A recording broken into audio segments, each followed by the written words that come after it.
Shalom Bapak Ibu, jemaat yang terkasih di dalam Tuhan Yesus Kristus.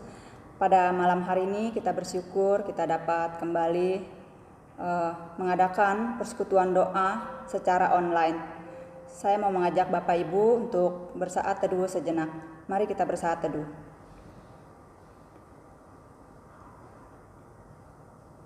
Amin. Kita akan menaikkan pujian Tuhan Yesus baik.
Mari Bapak Ibu, kita berdoa untuk mengawali persekutuan doa pada malam hari ini. Kita berdoa.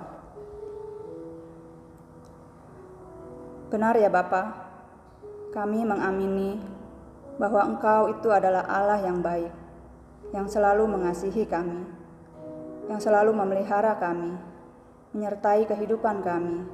Terima kasih Bapa di surga, dan pada sore hari ini juga kami bersyukur karena Tuhan memberikan waktu dan kesempatan kami untuk melakukan persekutuan doa.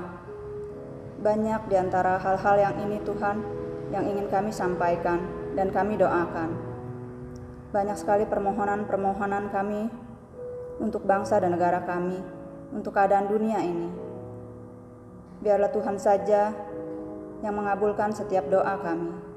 Terima kasih Bapa di surga. Amin. Kita akan menaikkan pujian yang lemah dikuatkan.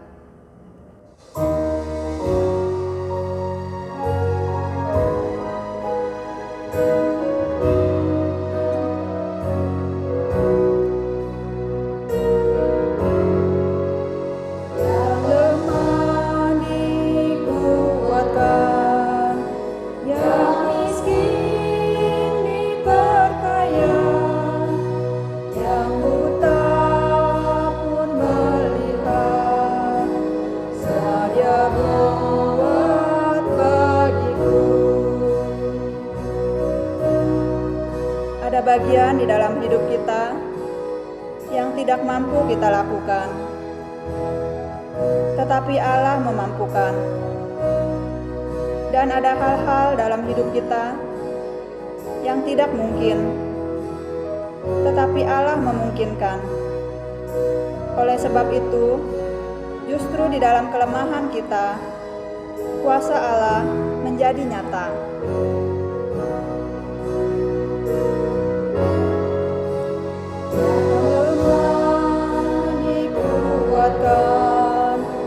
Yang miskin diperkaya, yang buta pun melihat, sedia buat bagiku. Hosana, Hosana, Yesus mati bagiku.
Mendengarkan firman Tuhan, kita akan menaikkan pujian Di Hatiku Ya Yesus.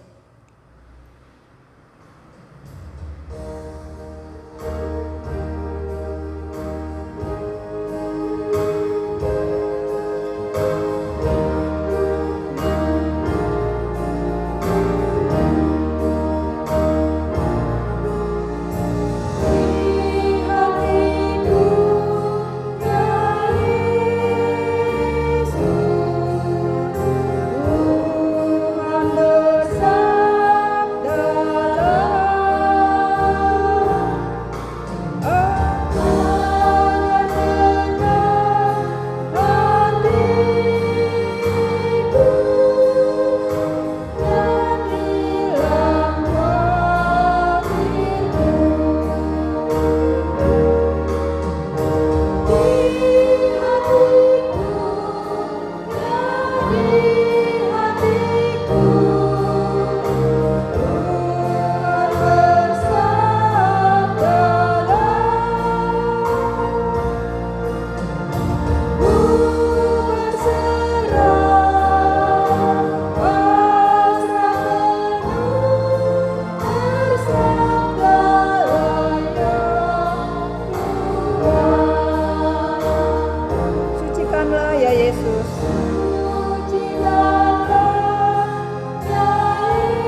Tuhan, marilah kita mengawali dengan doa sebelum kita mendengarkan kebenaran firman Tuhan. Kita berdoa. Tuhan Yesus, pada malam hari ini kami mengucap syukur untuk pertolongan Tuhan dan juga kasih Tuhan sepanjang hari ini. Tuhan telah memelihara kehidupan kami. Tuhan Yesus, saat ini kami akan mendengarkan kebenaran firman Tuhan dalam persekutuan doa Kamis kami ini. Tuhan berkati, berikan hikmat kepada kami agar kami boleh mengerti apa yang ingin Tuhan sampaikan dalam kebenaran firman Tuhan pada malam hari ini. Berfirmanlah kepada kami Tuhan, kami siap untuk mendengarkan kebenaran firman-Mu. Dalam nama Tuhan Yesus Kristus kami berdoa. Amin. Bapak Ibu dikasihi oleh Tuhan, pada malam hari ini kita masih membahas tema tentang Ayub, dan saat ini kita sudah sampai pada pasalnya yang ke-14. Kita akan membacanya pada pasal 14 ini, tapi tidak seluruh ayat yang akan kita baca, tetapi 1 sampai dengan ayatnya yang ke-12 saja. Ya, pasal 14 ini ada sampai dengan 22 ayat, tapi kita akan membacanya sampai pada ayatnya yang ke-12. Kita mulai. Ayat yang pertama dari Ayub 14. Manusia yang lahir dari perempuan singkat umurnya dan penuh kegelisahan. Seperti bunga ia berkembang lalu layu, seperti bayang-bayang ia hilang lenyap dan tidak dapat bertahan. Masakan engkau menunjukkan pandanganmu kepada orang seperti itu dan menghadapkan kepadamu untuk diadili? Siapa dapat mendatangkan yang tahir dari yang najis? Seorang pun tidak. Jikalau hari-harinya sudah pasti dan jumlah bulannya sudah tentu padamu, dan batas-batasnya sudah kau tetapkan sehingga tidak dapat dilangkahinya, hendaklah kau alihkan pandanganmu daripadanya agar ia beristirahat, sehingga ia seperti orang upahan dapat menikmati harinya. Karena bagi pohon masih ada harapan. Apabila ditebang, ia bertunas kembali dan tunasnya tidak berhenti tumbuh.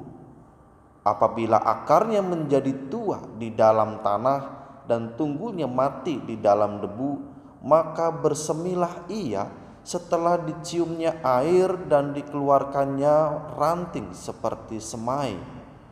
Tetapi bila manusia mati, maka tidak berdayalah ia.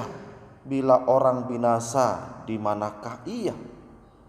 Seperti air menguap dari dalam tasik dan sungai surut dan menjadi kering, demikianlah juga manusia berbaring dan tidak bangkit lagi sampai langit hilang lenyap.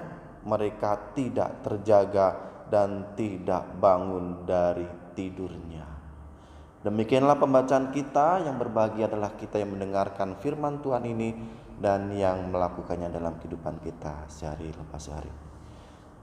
Bapak Ibu yang dikasihi oleh Tuhan Yesus, tema kita pada malam hari ini saya memberikan judul Siapakah Manusia? Ya, ini masih pada percakapan Ayub dengan Zofar. Ya, di sini kita memperlihatkan bagaimana pada bagian ini Ayub memperlihatkan bagaimana pengetahuannya Ayub tentang kehidupan manusia. Seperti apakah manusia di hadapan Tuhan Sang Penciptanya. Jemaat yang dikasihi oleh Tuhan, Bapak Ibu dikasihi Tuhan, kita tahu bersama bahwa hidup manusia itu adalah fana. Kenapa disebut fana? Karena manusia itu diciptakan dari debu tanah. Ya, manusia diciptakan dari debu tanah, dan itu tercatat dalam Kejadian 2 ya. Ayatnya yang ke-7. Di sana dikatakan, ketika itulah Tuhan Allah membentuk manusia itu dari debu tanah dan menghembuskan nafas hidup ke dalam hidungnya. Demikianlah manusia itu menjadi makhluk yang hidup. Dari sesuatu yang tidak hidup, ya, benda mati, menjadi sesuatu yang hidup. Ya, dari debu tanah lalu menjadi hidup karena nafasnya Tuhan. Nah, Jadi manusia itu adalah manusia yang fana. Ya. Tapi kemudian dia tidak menjadi fana.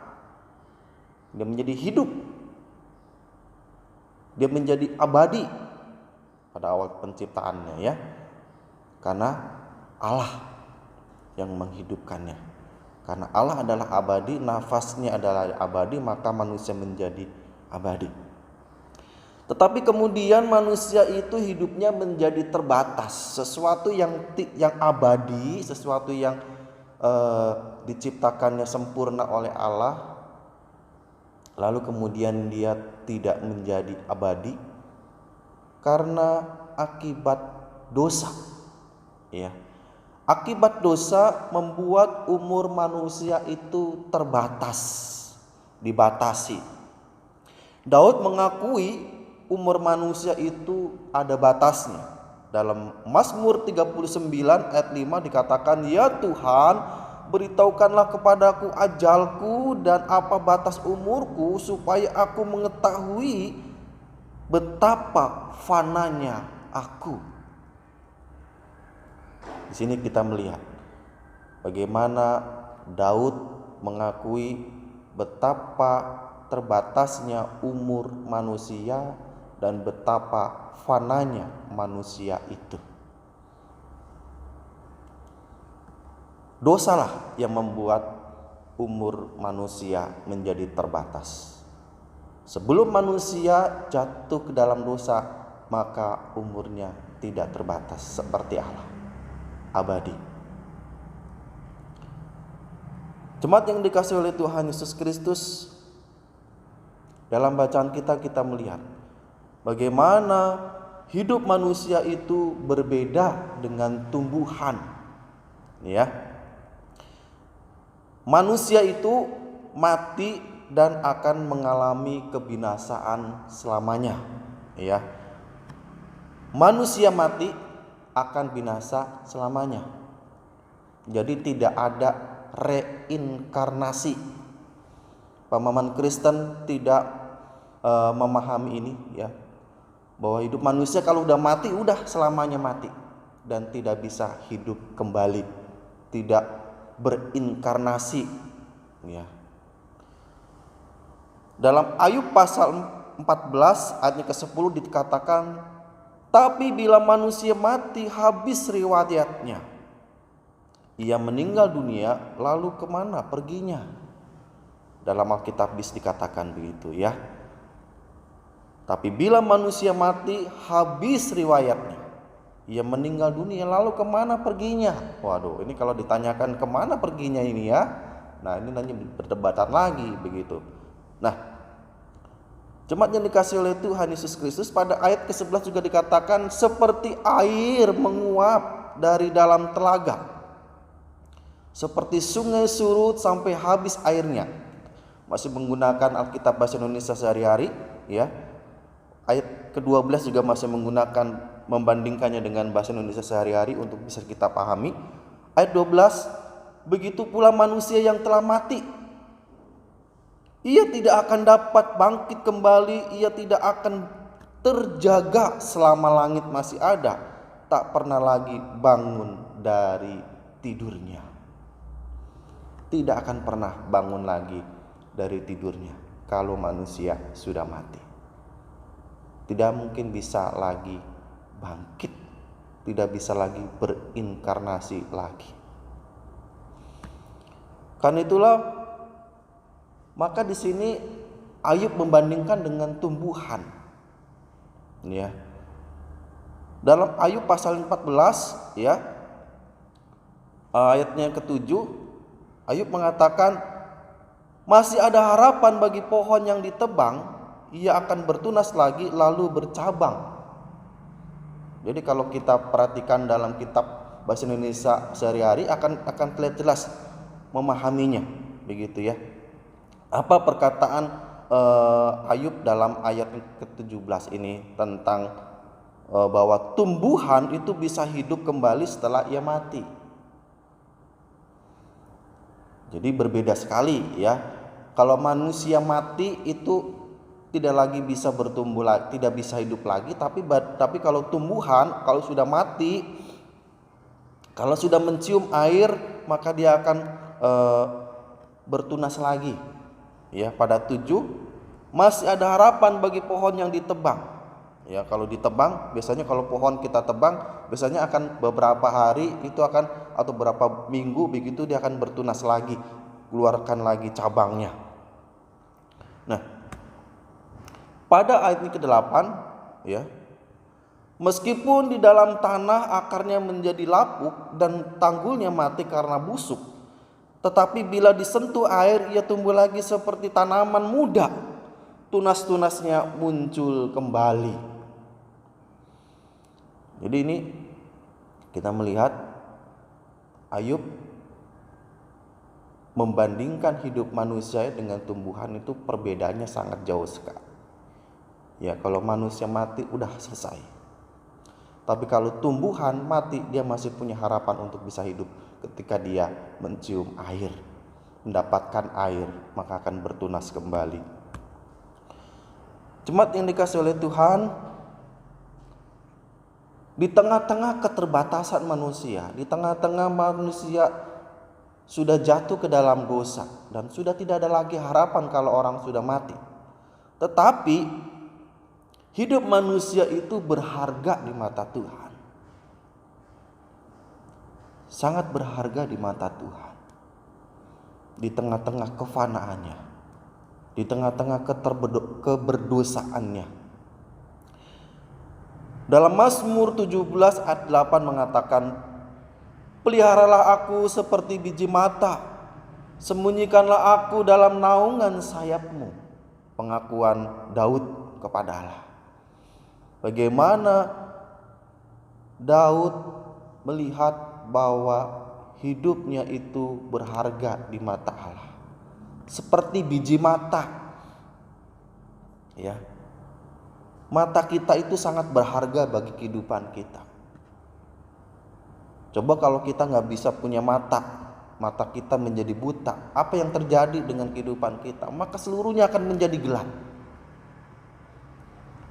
Tapi Allah memandang kita itu berharga.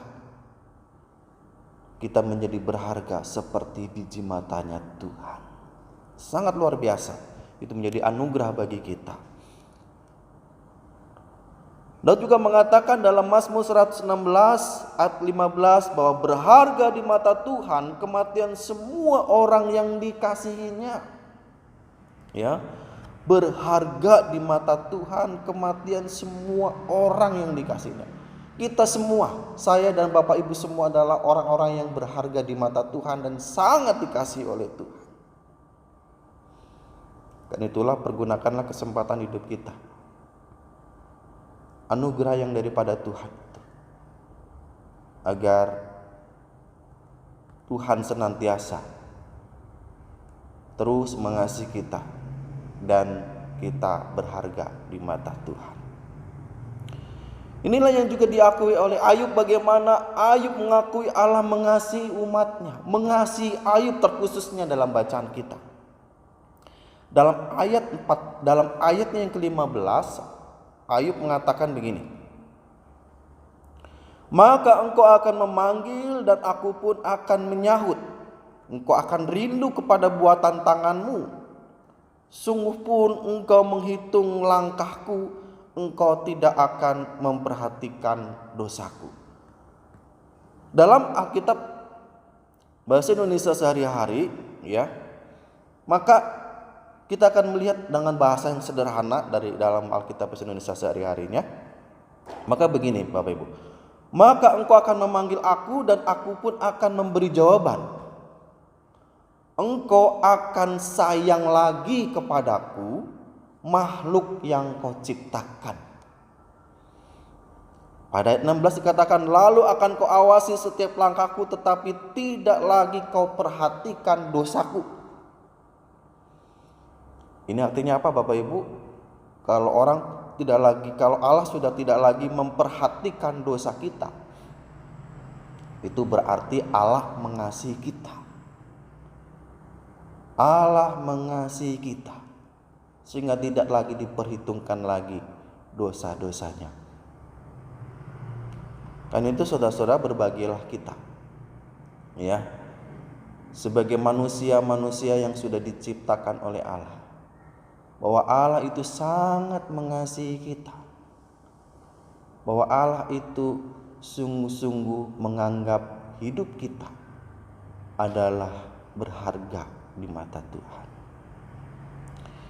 Biarlah pengakuan dari Ayub ini kita juga boleh mengakui dalam kehidupan kita.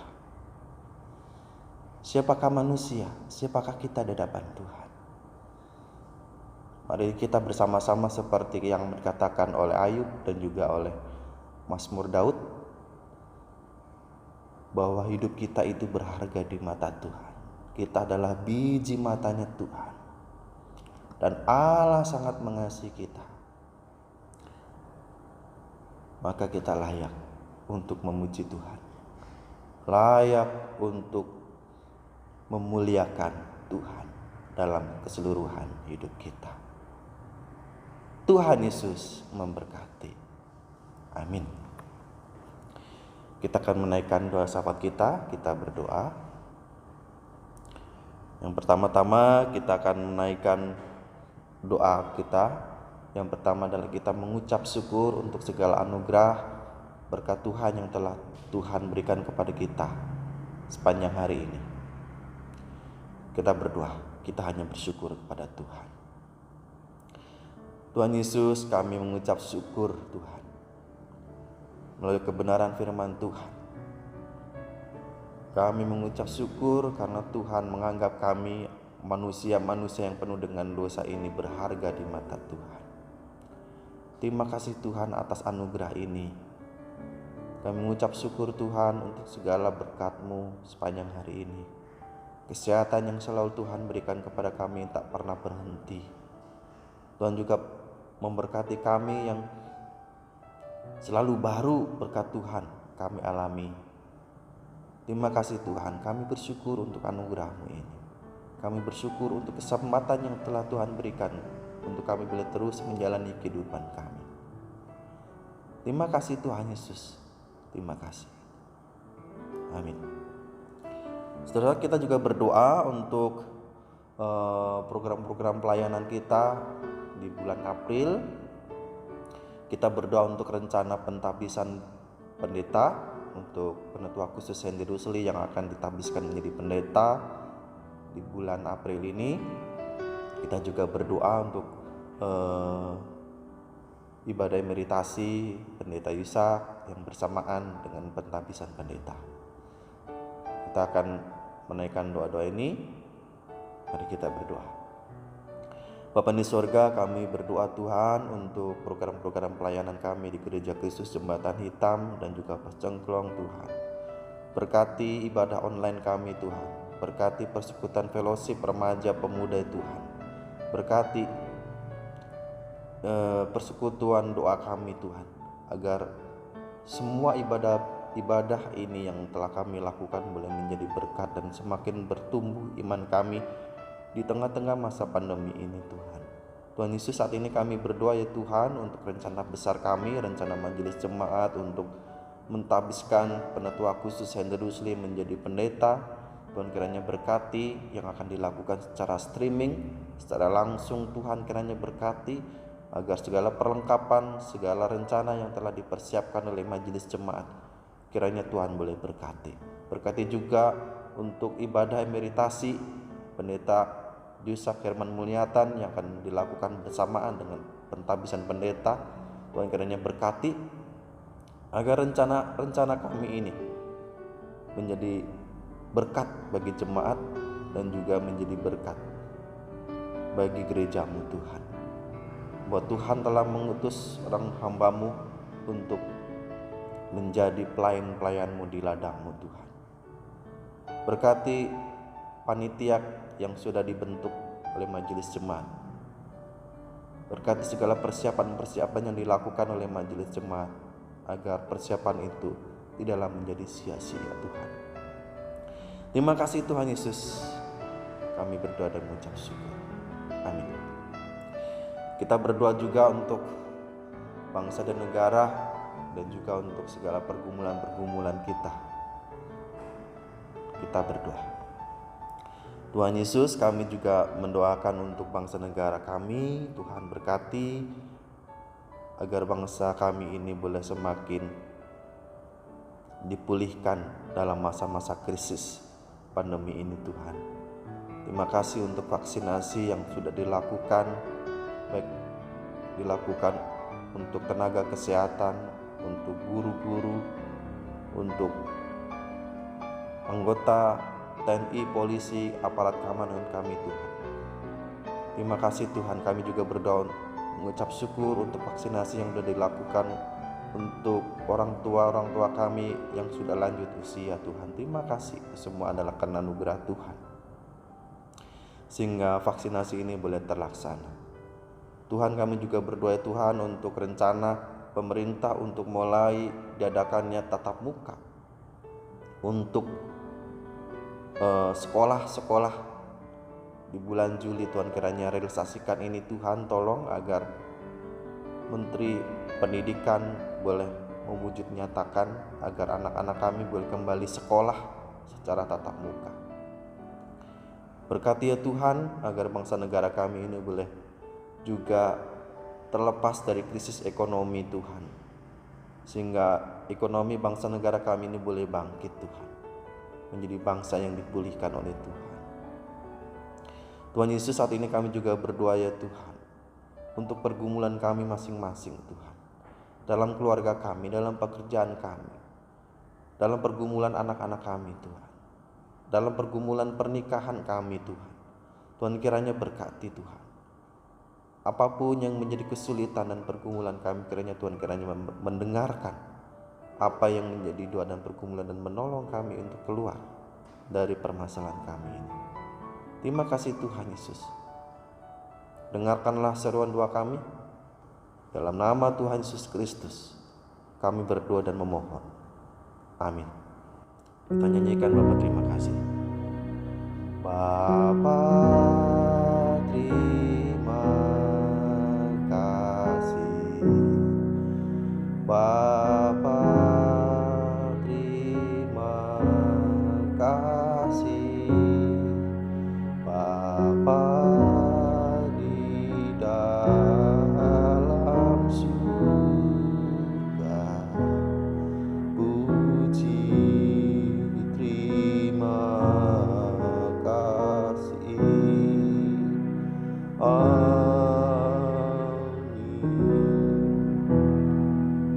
Selamat malam. Tuhan Yesus memberkati kita semua.